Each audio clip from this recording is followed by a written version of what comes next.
എങ്ങനെയൊക്കെയാണ് നമ്മൾ റമദാനിന് വേണ്ടി മുന്നൊരുക്കം നടത്തേണ്ടത്? ആത്മീയമായും ഭൗതികമായും നമ്മൾ അതിനു വേണ്ടി തയ്യാറെടുപ്പ് നടത്തണം. നമ്മുടെ സഹോദരന്മാരുടെ നേതൃത്വത്തിൽ വീടും പരിസരവും വൃത്തിയാക്കുന്നത് അതിൻ്റെ ഭാഗമാണ്. അള്ളാഹുവിൻ്റെ ഷആയിറുകൾ, ദീനിൻ്റെ ചിഹ്നങ്ങൾ, അതിനെ മാനിക്കുക എന്നത്, ആദരിക്കുക എന്നത് ഹൃദയഭക്തിയുടെ ഭാഗമാണെന്ന് പരിശുദ്ധ ഖുർആൻ പറയുന്നുണ്ട്. അള്ളാഹു ഏറ്റവും കൂടുതൽ അനുഗ്രഹം ചൊരിയുന്ന വിശുദ്ധമായ വേദത്തിൻ്റെ അവതരണത്തിന് വേണ്ടി അവൻ തെരഞ്ഞെടുത്ത ഈ മാസം ആദരിക്കാനും ബഹുമാനിക്കാനും സ്നേഹിക്കാനും വേണ്ടി നമ്മുടെ സഹോദരിമാരുടെ നേതൃത്വത്തിൽ നടക്കുന്ന വീടും പരിസരവും വൃത്തിയാക്കിയും മറ്റുമുള്ള മുന്നൊരുക്കങ്ങൾ ഈ ആദരവിൻ്റെ ഭാഗമാണ്, അള്ളാഹുവിൻ്റെ ചിഹ്നത്തിനെ ബഹുമാനിക്കുന്നതിൻ്റെ ഭാഗമാണ്. അതുകൊണ്ട് അത് ഹൃദയഭക്തിയുടെ ലക്ഷണം. അപ്പോൾ നമ്മളൊക്കെ അതിൽ നമ്മളെ കൊണ്ടാകും വിധത്തിൽ പങ്കെടുക്കണം, മാറി നിൽക്കരുത്. അത് അവരുടെ ഒരു ചടങ്ങാന്നും പറഞ്ഞിട്ട് നമ്മൾ വിട്ടു നിൽക്കരുത്. നനച്ചുകുളി എന്നൊക്കെയാണ് നമ്മുടെ മലപ്പുറത്തതിൻ്റെ പരിപാടി, അതിൻ്റെ പേര്. നനക്കാതെ സാധാരണഗതിയിൽ കുളിക്കാറുണ്ടോയെന്നൊക്കെ നമ്മൾ വെറുതെ നിരൂപണം നടത്തുന്നതിനൊരർത്ഥമില്ല.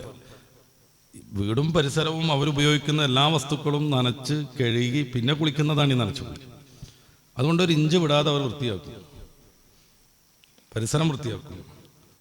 അല്ലെങ്കിലും നമ്മുടെ വീട് നജസിൽ നിന്ന്, മാലിന്യങ്ങളിൽ നിന്ന് മുക്തമായിരിക്കേണ്ടത് നിർബന്ധമാണ്. അഹ്മത്തിൻ്റെ മാലാക്കന്മാർ ഫോട്ടോയുള്ള അടുത്തേക്ക് വരില്ല, നമുക്കറിയാം. നജസുള്ള അടുത്തേക്ക് വരില്ല, നായ ഉള്ളവിടത്തേക്ക് വരില്ല.